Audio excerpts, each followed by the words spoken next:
What is good, my people? It is your boy DJ Eastwood, Run It Back Philly. No frauds, no fanboys, no intros. That was not an intro. That was a figment of your imagination. If my camera looks kind of weird today, I messed it up last night. I don't know what's wrong with it. It's just a little bit blurry. It's really bothering me. But anyway, what's up with you guys? Thanks for being here, man. My view count isn't on here, man. What did I do? There it is. Bang, 52 people up in here already. I appreciate you for being here. We're just going to chop it up, talk some shop for about an hour. Doc Rivers did an interview yesterday on ESPN or on a Vince Carter podcast, YouTube channel thing that they put on ESPN or that ESPN tweeted out. I don't know anymore. Everything's fusing together. You know, major networks are trying to jump on the bandwagon and do YouTube. Now every athlete, everybody with a name is jumping on and doing podcasts. It's the future. It's the wave. You know what it is. It's why we're here. But we're going to listen to that Doc Rivers interview because why not? Because he had comments on James Harden. He had comments on the infamous passed up layup. The infamous passed up Ben Simmons layup in Game 6 against the Atlanta Hawks last season, or 2 seasons ago, that ended in complete turmoil, that the fans turned on him. He refused to come back because he's a scaredy cat. Yeah, baby. What's up, Victor? What's up, Liberty Line? What's going on? Steven, Conrad, and Victor up in the chat. I'm sure they're ready to tell me that I should be amped up and excited about the Philadelphia Eagles and that Jalen Hurts is going to be on the money and I'm going to look like a hater. I hope that happens. But yeah, I got to get you both back on the show soon to chop it up, man. Love talking to you guys. You know what it is. For anybody that didn't hit the like button yet, what are you doing with yourself? Go ahead and hit the like button. There's 67 people in here. That would be greatly appreciated. And if you're not subscribed to the channel, only 30% of people that watch these shows are subscribed. I'm offended by that. So if you're not subscribed, hit that red button, man. And let's get down to business. I found a thread here. Let me get my Twitter up here. I was trying to fix my camera the whole time I was like in here. So I don't know if I set up my stuff the way that I want it, and the answer to that is no. But we're going to do it anyway. Run it back behind the scenes. So yeah, here's the thread. Shout out to Step Back Ack on Twitter, who posted a thread of the Doc Rivers interview clips. So those of us that don't want to sit through 45 minutes of mind-numbing commentary can just get the good parts out of it. So shout out to you for that. Thank you for posting a thread of all of the important things that were in this interview, or all of at least the interesting things, because I'm sure there's definitely parts of this interview that are not interesting at all that will make us all want to jump off a cliff. But let's get into it anyway, man. Let's listen to it. Let's react to it. I made sure I didn't look at any of it. Yesterday or whenever it came out. Everybody's been posting it on Instagram, on TikTok, on Twitter. I haven't looked at any of it because I wanted to react to it with you, the lovely subscribers of Run It Back Philly. Fan of the new logo? Thank you for that. I'm trying to go neutral. You know what I mean? I'm trying to go neutral with the logos. I know I have a Sixers City Edition logo, but as I get into excited for Eagles season and want to talk some birds, can't be like, yo, here's my Sixers logo. Let's talk about Jalen Hurts. Let's talk about, the Eagles defense or whatever. So I decided I want a more neutral logo so I can cover whatever the hell I want to cover. Anyway, here you go. Doc Rivers on the Vince Carter Show? Is that what this is? Okay, the Vince Carter Show. Here you go. And everybody's excited and interested to see Doc Rivers on James Harden's offseason communication and current shape, because we know that's the major thing moving into the Philadelphia 76ers season. If you get James Harden in shape, ladies and gentlemen,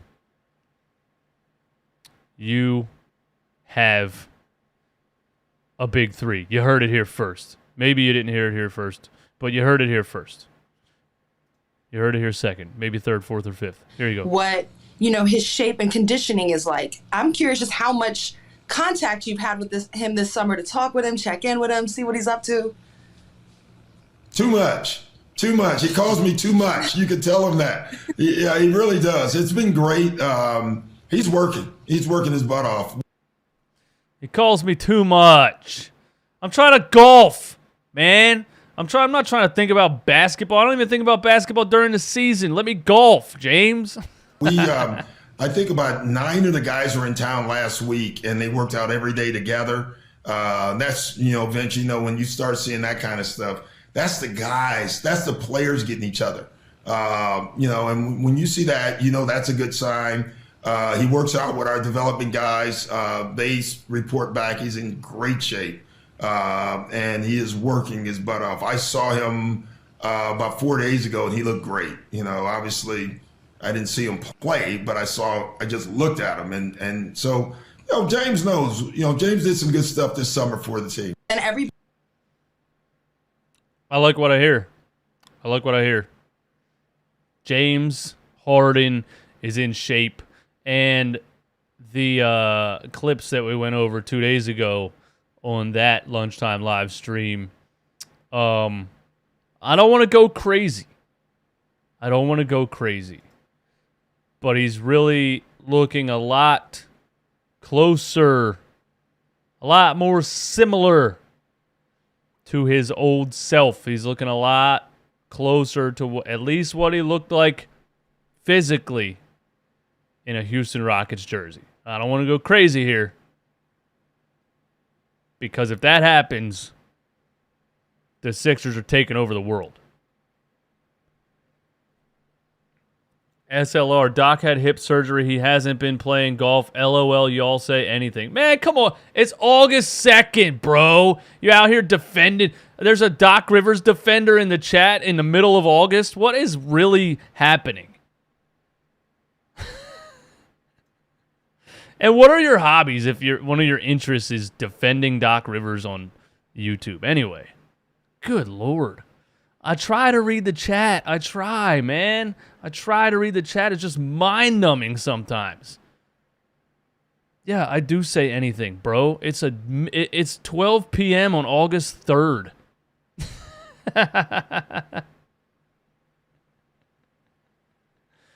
Doc Rivers on James Harden taking less money to accommodate some of the new signings. James did some good stuff this summer for the team, like giving up. Oh, there we go.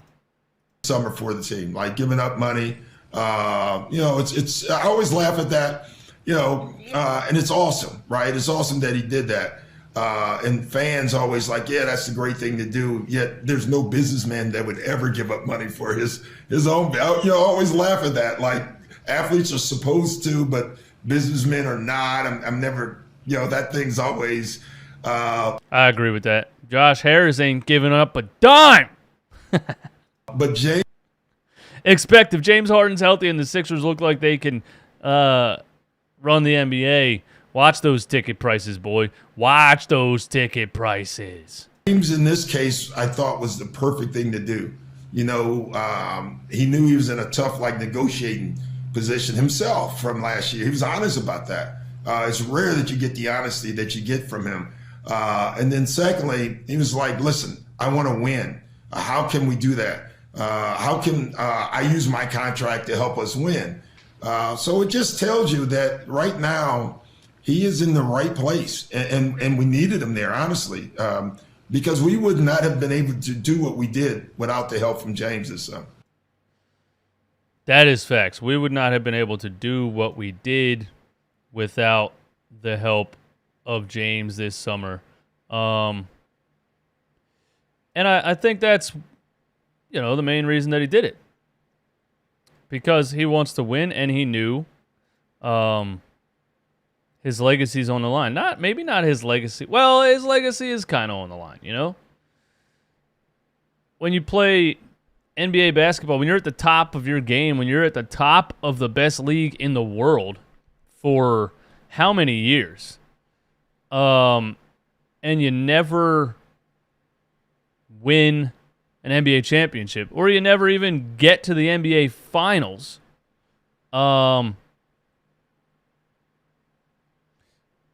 that's all that's left, right? That's all that's left. I've done it all. So that's the position James Harden was in. I've done it all. I've done everything there is to do in basketball.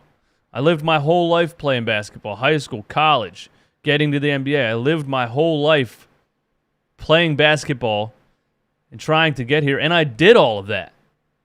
So a lot of players could, go just retire and be content with that, and there's no issue with that whatsoever. If you retire and you go about your life knowing you were one of the greatest scorers in NBA history, I think you go to sleep pretty good at night.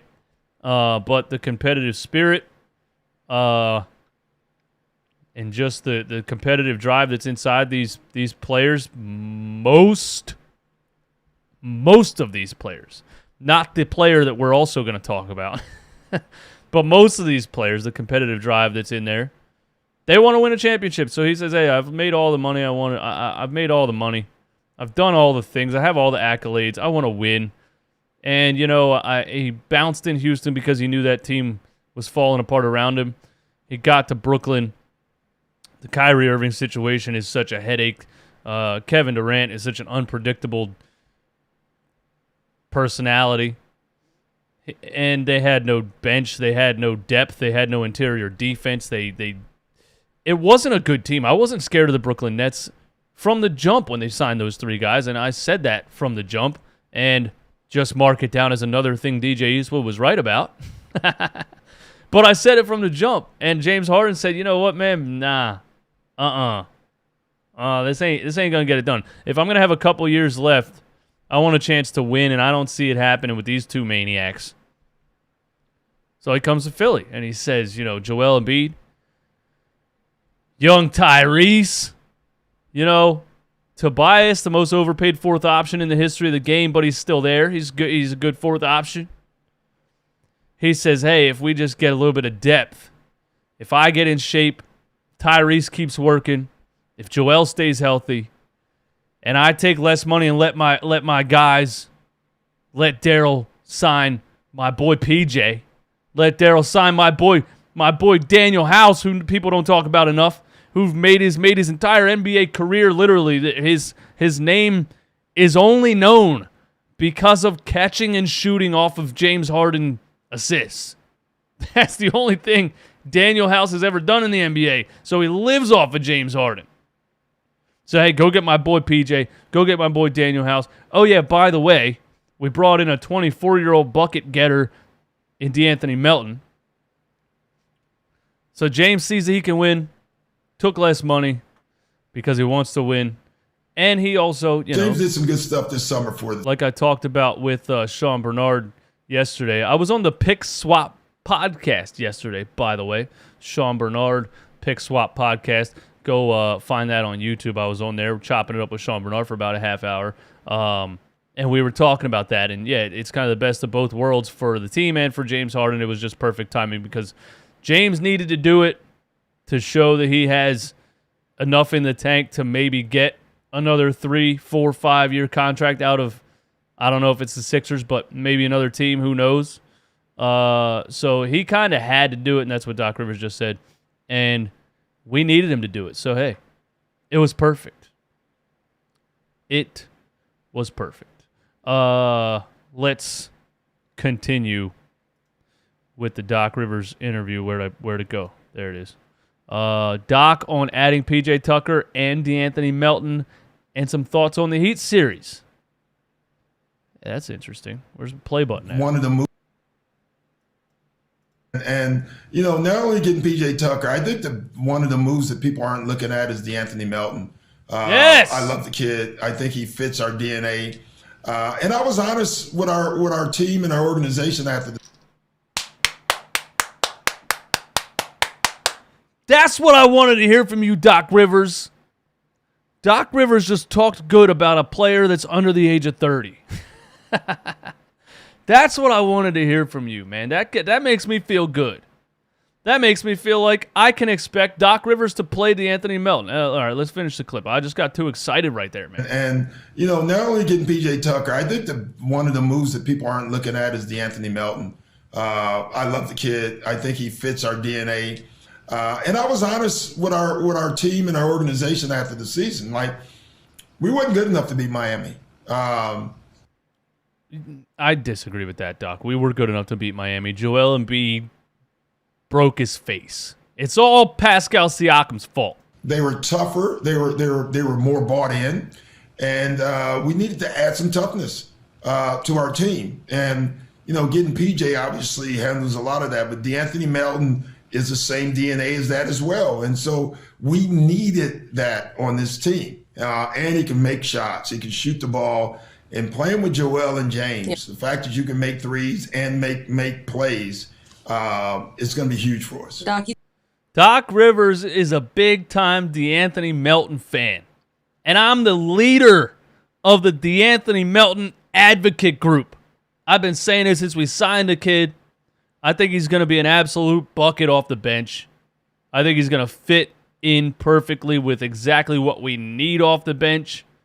That hustle, that athleticism at 6'2", 7 rebounds per 36 minutes at 6'2", that tells me that kid hustles.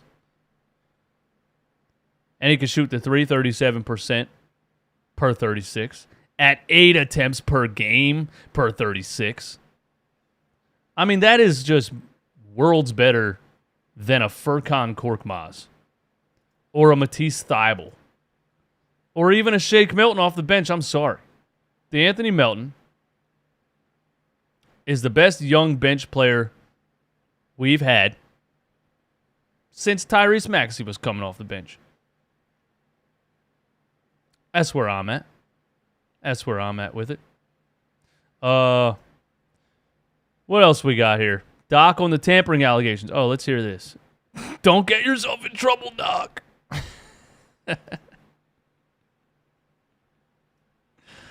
I'm actually interested to hear this.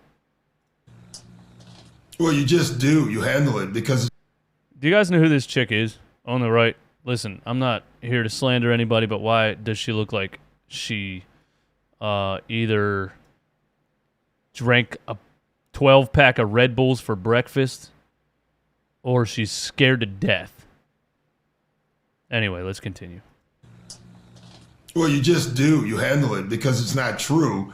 I mean, honestly, when James did this and said this, first of all, we didn't know what we were going to do with the money we were getting. And listen, James won too, because James could have opted into a one-year deal. Instead, we gave... Did he say, first of all, it's not true? Not true. Well, you just do. You handle it because it's not true. I mean, honestly, when James did this and said this, first of all, we didn't know what we were going to do with the money we were getting. And listen, James won too, because James could have opted into a one-year deal. Instead, we gave him 3 years. And so both parties won in a lot of ways. And, listen, it worked out for us. It worked out for James. This was not something, I guarantee you, Daryl had no idea what James was going to do. I remember talking to him on the eve of when James could opt in or out. And he's like, we got 5 hours left. I mean, that was Daryl Morey. So that tells you he had no idea. I did. Honestly, I really believed that James was not going to opt in, that he was going to try to do a longer term deal. But I didn't know. I can tell you that. That's for sure.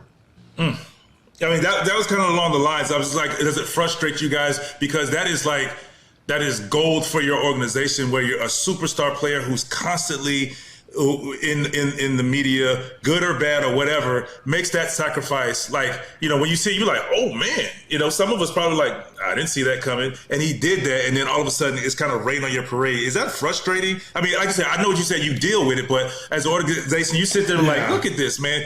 How can't they can't be happy for us? No, they can't be happy for us, man. They hate the process. They hate the process. They ran Sam Hinkie out of here because we were losing too much. But the Oklahoma City Thunder are allowed to lose for 100 straight years and stack up 59,000 first-round picks. Nobody says anything to them. They hate Philly, man. Now we pull something off with the James Harden deal that seemed unlikely from the people on the outside looking at. Oh, really? Really? James Harden took less money? Really? Really? Something had to have been going on there if James Harden took. It couldn't possibly have just been Daryl Morey's relationship with James Harden and the fact that James is a smart guy and knows what the team needs for him to be able to have an opportunity to win an NBA championship. Nah, something had to have happened if James Harden opted out of $47 million and took 33. So where's the other 15 at, huh? We got to investigate. We got to investigate.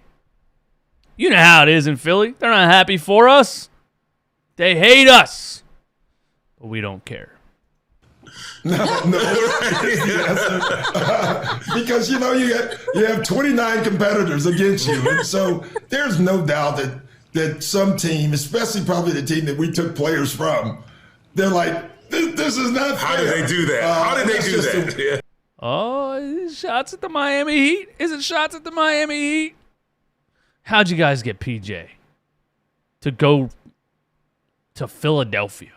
The guy lives under the palm trees, and you got him to go to something's fishy. Yeah. That's the way it works, and I get that. I've been on it, when I was with the Clippers, we ended up getting Kawhi, right?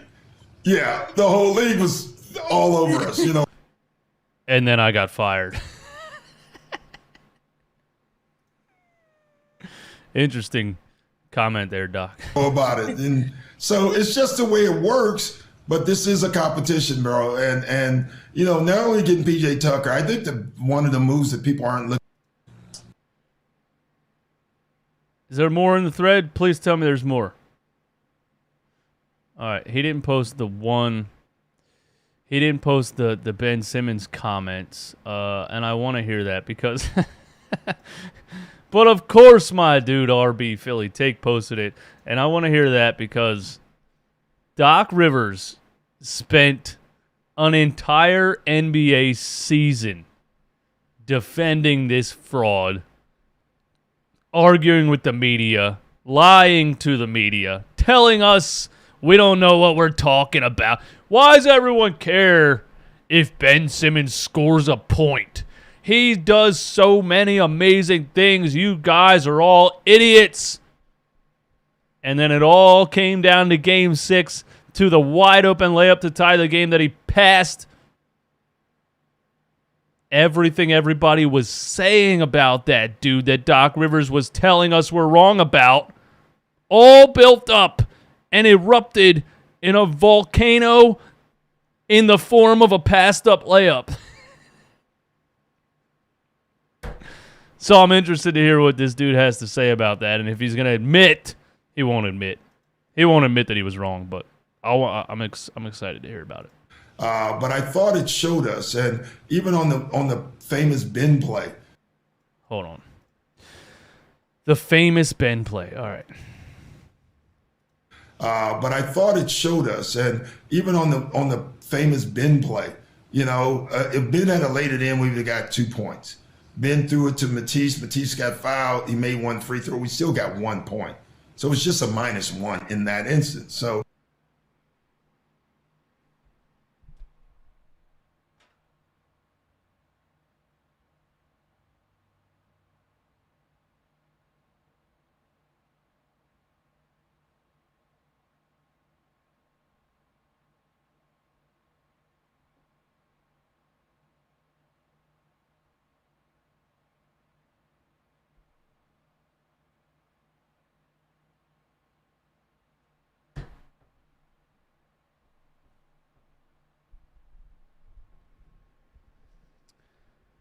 Now, I knew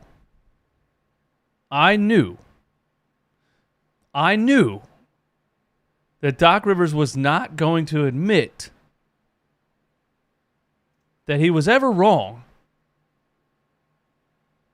about Ben Simmons. But did he really just come out here? After the dude sat out for a year, put you through absolute misery, did he actually just sit up here and defend Ben Simmons again? Did that really just happen? This guy's a psychopath. There's no two ways. There's no way around it. There's no other explanation for it. This guy is an absolute maniac. This is a dangerous man. All right? I am blown away by what I just heard. I thought he was going to say, yeah, he passed it up. You know, we could have tied the game, and he should have put the ball in the hoop. In the long run, you don't want to blame everything on one play, but at the end of the day, you're 6'10". You're right next to the damn rim. All he had to do was lay it in. I didn't expect him to sit here and try to justify that over a year later.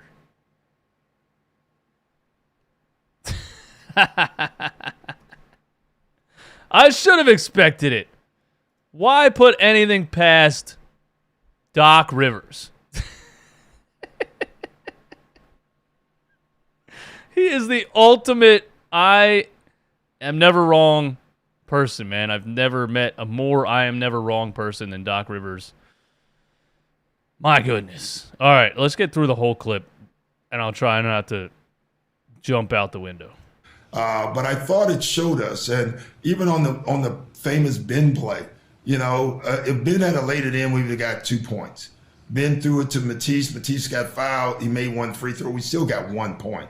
So it's just a -1 in that instance. So it wasn't as big as it looked. And that's the point I was trying to show our team. So you do a lot of team stuff like that to try to get them to understand about winning and about communication and about messages. And that was the message to the team. That reminds me of when he was defending Ben Simmons to the media, and he was saying, you know, they asked him if he planned on benching him in the final 2 minutes of games, because he couldn't make a free throw, and he was saying, well, he shoots 50%. So, you know, if they foul him and he makes 1 out of 2, you know, that's a point per possession. I'll take a point per possession. Sure, that's great. That's fine. A point per possession is good. No, it's not. In 2022, 2 points per possession isn't even good. You're trading 2s for 3s. You're talking about trading 1s for 3s? Doc, you're really going to say that to my face? That's what that just reminded me of. He sat here and justified passing up a layup. Oh, well, Matisse made a free throw, so we got 1 point. He sounds like Ben Simmons, bro. Matisse sold more. Matisse stinks. I agree. Matisse sold. Matisse stinks. Ben Simmons is supposed to be a high IQ basketball player. He passed up a wide open layup to pass it to a player who stinks. You can't blame the guy that everyone knows isn't good.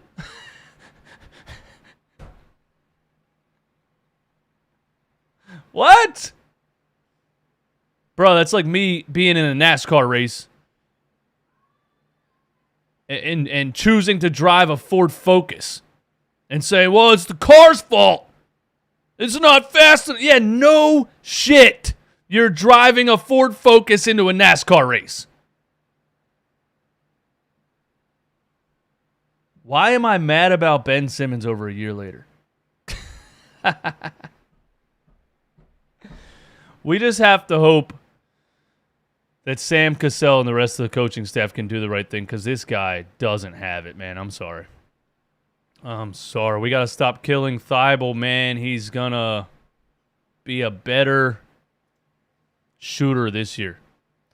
RJ, what in the world gives you that impression?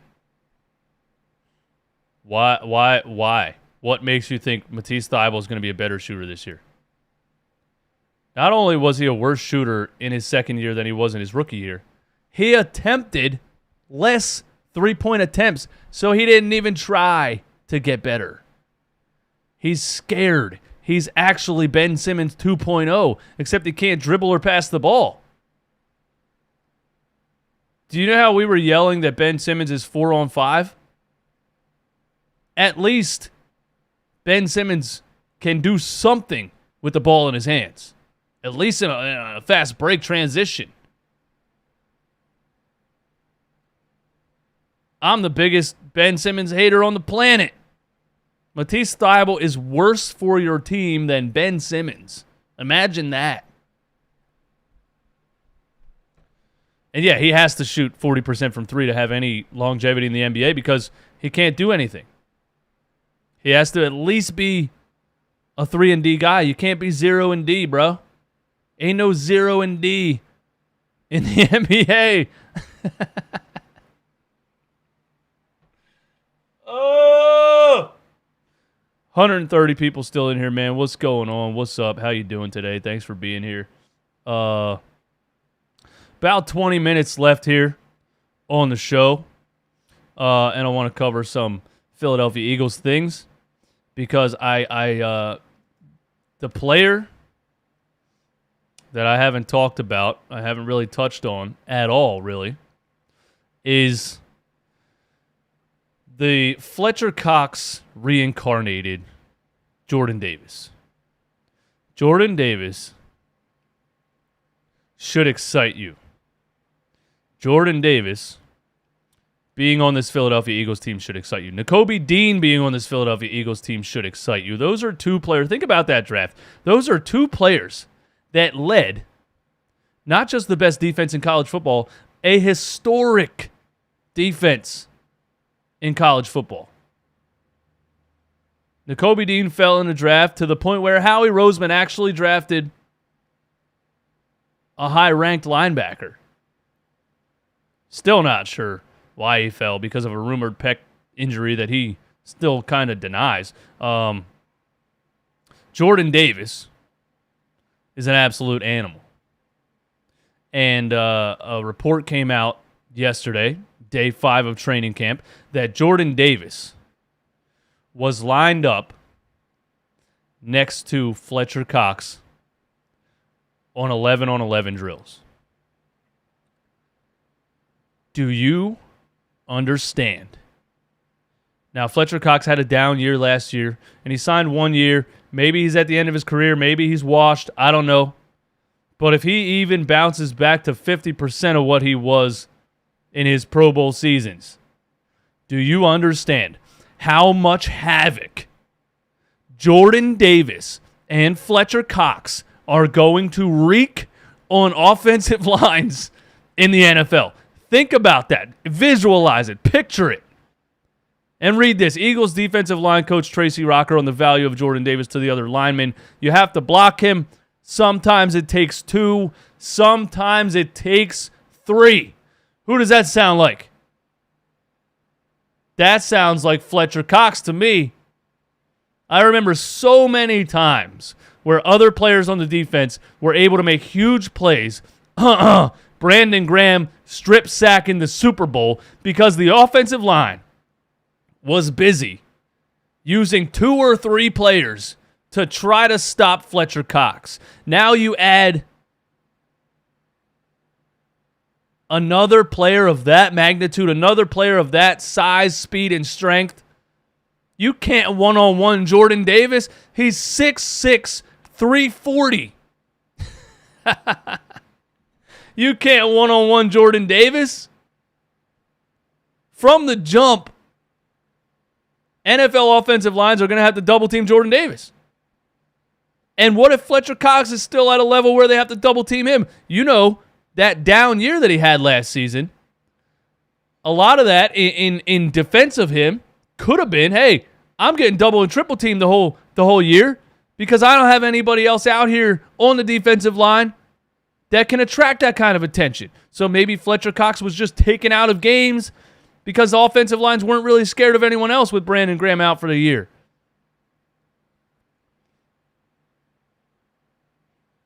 So you have to double and triple team Jordan Davis. You got to double team Fletcher Cox. Brandon Graham's back. This Eagles defensive line could be as good as or better. Brace yourselves for me to say this. This Eagles defensive line could be as good as or better than the 2017 Super Bowl winning defensive line. And that defensive line, as you know, was the number 1 rush defense in the league, was the number 3 pass defense in the league. That defensive line was so good that our secondary could give up 500 plus passing yards and we could still win the Super Bowl because at the end of the day, the defensive line was too much for that Patriots offensive line to handle. So I am incredibly excited to watch a monster like Jordan Davis alongside Fletcher Cox and Brandon Graham on this defensive line. And then Josh Sweat and everybody else. I mean, this defensive line could be absolutely dominant. Even Hassan Reddick. I know they're going to use him in rotations at defensive end and other things like that. So I think something to definitely look forward to this Philadelphia Eagles season is what this offensive line could look like. Jordan's favorite line, if there's 2 on me, then somebody's free. Yeah, man. Yeah. Eric R., what's up, man? Eric R. says, DJ, shut your mouth. Say what? You got me hyped off that statement alone. When you really think about it, it seriously could be. Seriously could be. Seriously could be really, really good. And think about this also. You know, the Eagles made the playoffs last season. And TJ Edwards was the best linebacker. Think about that also. So, a banged-up defensive line, a very lackluster linebacking core for the past couple of seasons. This defensive line could be amazing. This linebacking core of Kazir White, Nakobe Dean, TJ Edwards, Hassan Reddick. This could be one of the best linebacking cores the Eagles have seen in the past how many years? So I'm really excited to see this defense. The secondary, I don't know much about yet. You know, Slay's a lockdown. We know that. Bradbury, question mark so far. I didn't really read a bunch of notes on Bradbury in camp, but Pro Bowl season 2 years ago, last season not so good. So we'll have to see. Hopefully he can get to that Pro Bowl level of lockdown. If you got that line, that linebacking core, and 2 lockdown corners, yeah, it could be very good. Offensive firepower. You know, a great young wide receiver core. Obviously a stud tight end. Should still be one of the best offensive lines in football. And the only question, that's it. The only question that remains is Jalen Hurts. But, you know, I have to go into the season with an open mind. I have to go into the season with a level of positivity. And I'm not going to sit here every day and say Jalen Hurts can't do it. There's no point in me doing that. Because we're not replacing him this season. I don't think we should replace him this season. I think this is his year to prove it. So I think my mindset going in to the Eagles season should be, this is his year to prove it. We'll see if he can do it or not. We will see if he can do it or not. So that's the stance that I'm at right now. We'll see if he can do it or not. That's where I'm at right now. That's the only question that remains. And, of course, like I've said a million times, I can't believe how Howie Roseman set it up to really, get an extra first-round pick next year and sit here and say, hey, we'll see if he can do it or not. If he can't, guess what? I got 2 first-round picks next season. And, you never know what quarterbacks could be available for trade. If you want to fast forward, that could happen. Or they could try to trade up to get to the top of the draft and draft a stud. Forget their names. There's 2 prospects that are big time coming out of college next season. One of them resembles Patrick Mahomes. I'm sure y'all know the names. What are the names, bro? Drop them in the chat, bro. What are the names? Chris DeMayo, at very best, Hurts is average QB. I'm just gonna go into the season. We're gonna see what Hurts is. I'm no longer gonna sit here and say this is what Hurts is. We're going to see. That's where I'm at. Bryce Young, superhero. Thanks, man. CJ Stroud.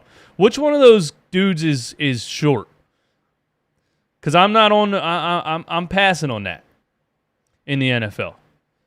I'm passing on 5'10", 5'11", 6 feet, 6'1". One of them is like 6'5". Am I right about that? And if both of them are studs and one of them 6'5", I'm taking the 6'5". But Hurts doesn't have to light the world on fire. He just don't lose games. But is that enough though? Victor, is that enough? Do you think that's enough? Because, what if you're, again, I use this example a lot, but what if it becomes like a San Francisco 49ers situation where, your team goes far, your defense takes you far, and your front office is still like, yeah, but we could probably still improve at the quarterback position. Jimmy G's been like available for trade for like 2 seasons now. So like Jalen Hurts could be a game manager. And I don't expect him to light the world on fire. I'm sure you know that. Enough to win, yes. Enough to convince the franchise, probably not. All right, then. So, last year was enough to win. You can tailor the offense around running the ball, and you have a good enough offensive line, and Jalen Hurts is a good enough runner, and the running backs are good enough that you can run all over a bunch of bad teams. That's exactly what happened last season. They ran all over a bunch of bad teams, and they got to the playoffs. That was cool. Did it matter? Not really. Did it do anything for Jalen Hurts' progress as a passer? Not really. So I think that's a big topic too. Is what do you think the Eagles should be doing this season? I think and Philly 500 said the same thing when we were on that collab together. I think they should be pass-heavy offense. If you really want to say, hey, let's go see if Jalen Hurts can do this. Let's go see if he can be a high-level NFL quarterback. Then you have to go pass-heavy, and you have to let him fail or succeed.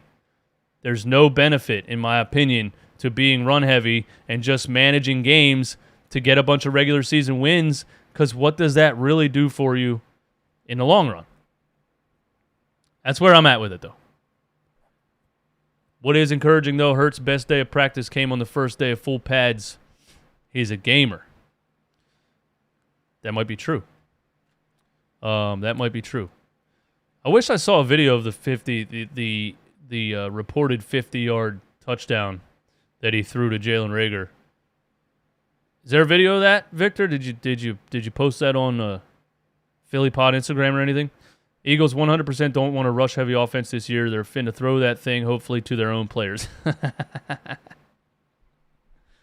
I feel you, man. Hey, shout out to Victor Williams and Liberty Line and the Philly Pod. You know what I mean? If you don't know who that is and you don't know what the Philly Pod is, You're sleeping.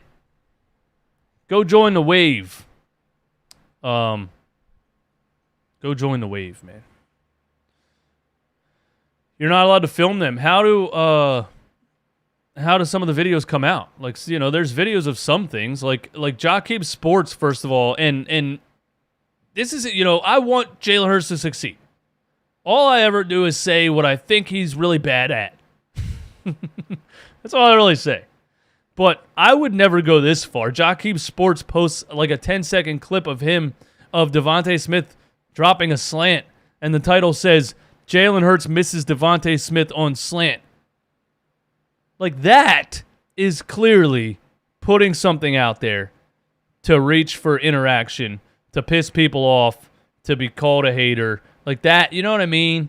I'm not going to spend my time picking individual plays and finding video and posting them to say, see, look, see?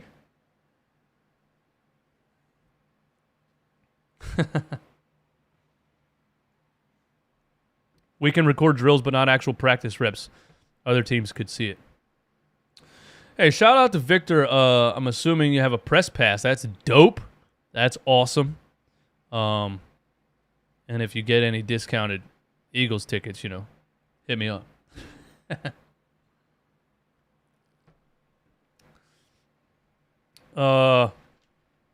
That's all I really wanted to rant about today. What you guys talking about in the chat? Stroud is better than Young, but Hurts the man right now. Hurts is the man right now. We will see. We will see. Stroud and Young is small. Are you saying both of them are small? We're not drafting a QB next year. We'll trade for a QB if anything. Well, it depends who would be available to trade for, right? You know, there's people in listen. There's people in the Philadelphia Eagles Facebook groups who want the Eagles to trade for Jimmy Garoppolo right now. Right now. That's my point. Like, yeah, if Hurts doesn't wow, or if Hurts doesn't live up to, you know, if Hurts doesn't get it done this season with his arm, and the right trade is available, sure. But is it Jimmy Garoppolo?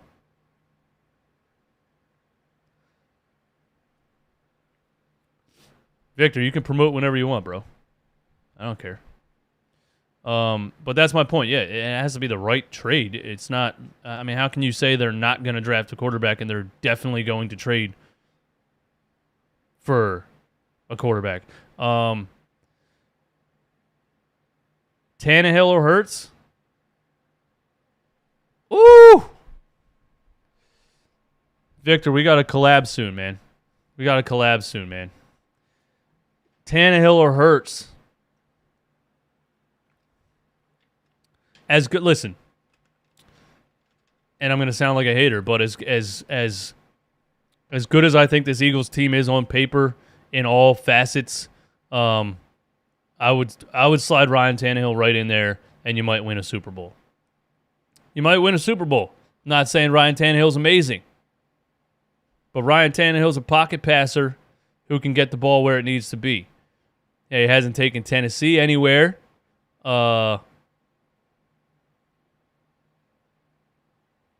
And he was terrible in Miami, but was it just that Miami was terrible? It's like system is everything with the quarterback. System is a lot of it, right? There's outliers, but system is a lot of it. He's in Miami. They stink, but he has a lot of good games, and he can get the ball down the field. And then he goes to Tennessee, and boom, look, playoff team, constantly in the conversation for, being in the AFC Championship or NFC Championship? AFC Championship. I'm thinking of the Jaguars. Why am I thinking of the Jaguars? Anyway, yeah, AFC. I would have to go. I would have to go Tannehill. I'm sorry. I would have to go Tannehill. Tannehill's a good game manager, superhero. I agree. I would have to go Tannehill. Minshew is far from the answer. He's throwing 2 or 3 interceptions. I noticed that too on all of the reports that I'm reading. I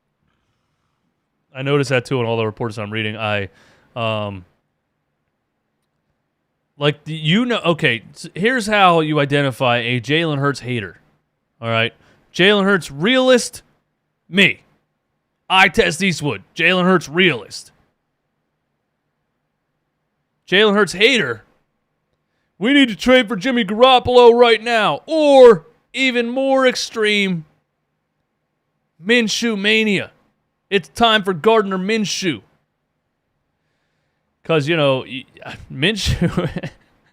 Minshew, from what I've been seeing on the reports, has been horrendous in training camp so far. And he only played 1 game last season. He only started 1 game last season when Hurts hurt that ankle. And yeah, his passer rating was 136. He looked good. He did look good. But Minshew is one of those guys, for me, it's like he can look good a lot.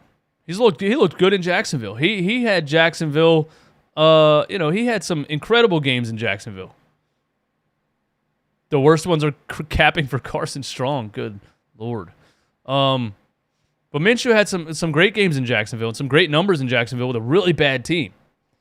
But it's one of those things you got to ask yourself, okay, why hasn't he been given the opportunity? There's got to be something there, right? It's like one of those NBA players who you can look at his stats and say, this dude's averaging 15 points per game off the bench and he's only 27 years old.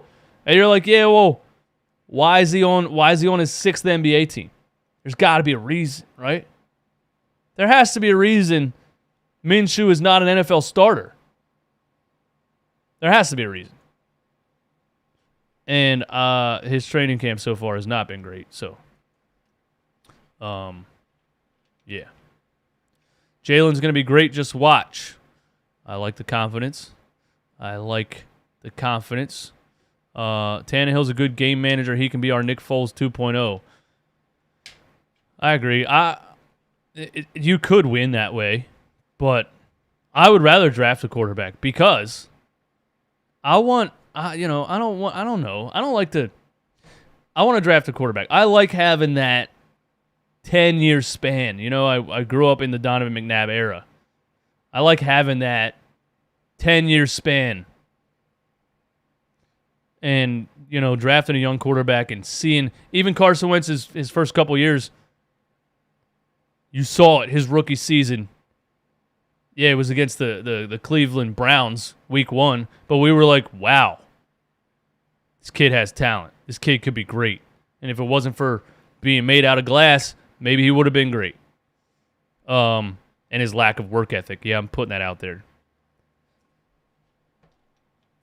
But yeah, if Hurts is a no by the end of this season, I'd like to draft a quarterback, and I think some of those. I think you could put I don't know if you have to develop a quarterback for 3, 4, or 5 years when you draft them. You might be able to have a good enough team that a quarterback can come right in there and succeed, right? Like, how do we know what Trevor Lawrence is when he's playing for the Jacksonville Jaguars? What if Trevor Lawrence would have somehow got drafted by a team that had all the weapons and had a great defense? There's been quarterbacks drafted that lead teams deep into the playoffs their rookie season, right? Ben Roethlisberger, am I wrong? Didn't he go to the Super Bowl in like his second year? So I think, a lot of people are like, we don't want to draft a quarterback because it takes too much time to develop. I don't know about that. I think you put a quarterback in the right situation, he can be great right off the jump. Jalen Reagor Redemption Tour. I don't know about that. And what, I got closer to believing that Jalen Reagor could get his stuff together, but The thing with Jalen Reagor for me is his mindset, unfortunately. And it all comes out in his preparation and his work ethic and everything else. Jalen Reagor doesn't have the right mindset for the NFL. He doesn't. And you saw, some of the good reports that he caught a 50-yard touchdown from Hurts and on and on and on. And then you see Jalen Reagor retweets an Eagles reporter and says, y'all gotta stop the bitch-ass cap. Something, something, something. Like, I don't like his mindset. What are you doing going on Twitter, wasting your energy, arguing with reporters for? He's not locked in. He doesn't have the right mindset, and that comes out in his work ethic. And that's, he clearly, there's clear plays where he, gives up, jogs the play. Cap-ass shit. He gives up and jogs the play, and it's like, what is this dude? I don't know. He doesn't come off as a hard worker to me, and that's unfortunate. I hope maybe someone can jumpstart him, but I'm not seeing it. But, yo, I'm up out of here. Abe Link, I'm late. What's good, boys? Yeah, you are late, man. You missed the whole damn show. But watch it back if you want to. And thanks for being active in the Discord, Abe. Abe's always active in the Discord. If you're not in the Discord, join the Discord. Link is in the description. Why would you not be in the Run It Back Philly Discord? 24/7 chat, man. We're there all the time. That's it for me, man. I'm up out of here. I got things to do today. Thanks for hanging out. And yeah, Victor, hit me up, man. I'm going to collab with you and Steve. That's always fun, bro.